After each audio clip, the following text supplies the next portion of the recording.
Hey Hexers, and welcome back to another Hex Minute. Today, we'll be talking about what's been going on in the world of Hex in the past week or so. So we've had the Corinth mode, Corinth the Iconoclast.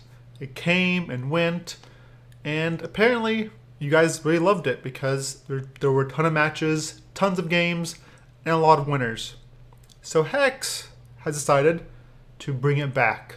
So she was gone for maybe a day, if even that, and now the game mode is back. The Merry Melee continues. And we also got a little foreshadowing here where they said where Hex wanted to include other modes for this format. Something called Dingleton. Dingleton, which sounds like Singleton, or rhymes with Singleton, so maybe it's like all your cards are dinglers? Dingle, dingle, dingle? I don't know. But we got Dingleton. Who's the boss? Question mark.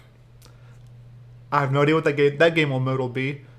And then the last mode they hinted at or foreshadowed at is Portal Combat. I think that's obviously going to have to deal with portals.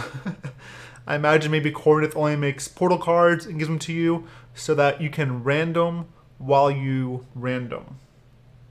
Yeah. Alright. So Corinth is back and she's here for who knows how long, but it's fun. It's a fun game mode and we all enjoy it. But on top of that, we also got something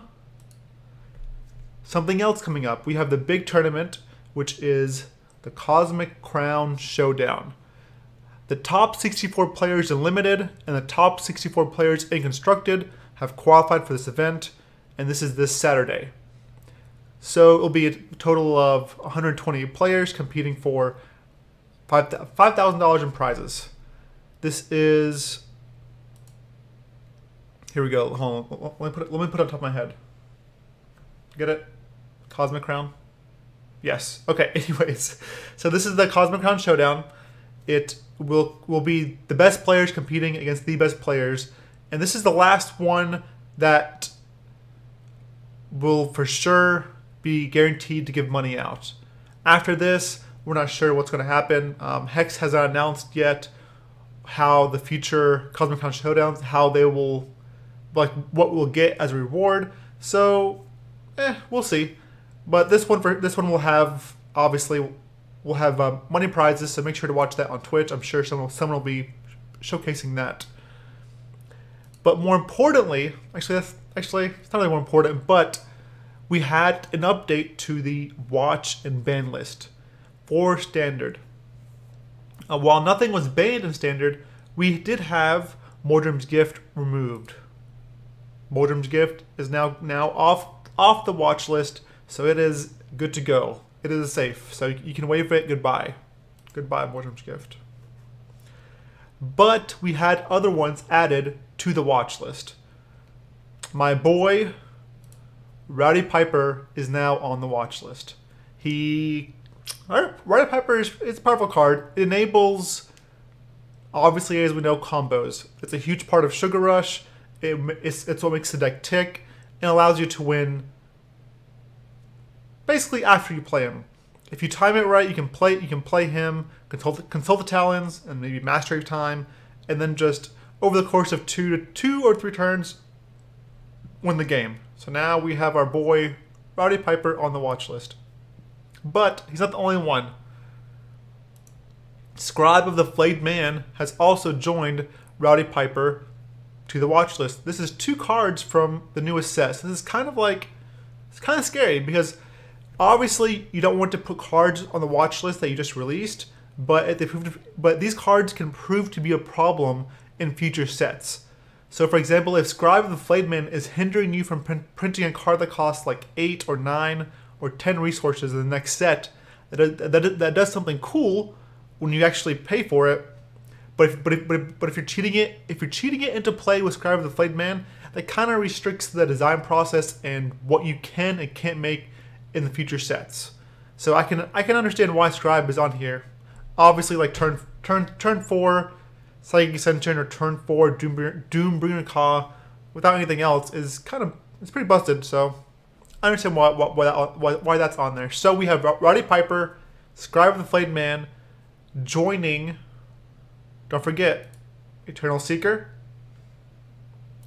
Wax Sacrament, Bride of the Damned, and Exalted Pathfinder. So we have 6 cards on the watch list for standard. Nothing has been banned, but we have all these cards on the watch list. So ones you want to keep an eye out for. Bride is obviously a very powerful card. So is Pathfinder, allows you to just draw cards, and it's not only a card advantage machine, but it's also one that kills your opponent. Eternal Seeker is just a very powerful catch-all. It's very good to, answer anything. It's a great sideboard card. It's a great reserves card. It's a great main deck card. The card is just overall a very powerful catch-all. And on top of that, we have the last one we have is Wax Sacrament. Wax Sacrament is the best resource that gives the best drop resource. It gives you a drop of wax, which lets you illuminate 1. So basically gives you a 1/1 Candlekin, or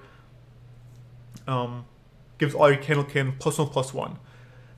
This is just really good because it shuts down so many aggressive decks by giving you a 1/1 troop, like being able to block Righteous Outlaw, Baby Yeti, Bolt Spasm. Not only block, but trade with them, all in a resource that you can play on turn 1 is very powerful. Obviously, the nut draws with candles involves Wax Sacrament, but I don't think that's the problem with it. I think the problem is it being able to just basically neuter aggro decks.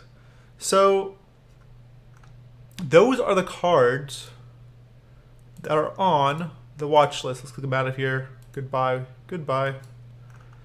So that's what we got. As far as going back up to the as far as the Cosmic Crown Showdown, nothing's affected. There's cards to keep an eye on, but there's nothing actually banned. So this is the next big thing. This is the next thing that we will want to be testing for or being prepared for.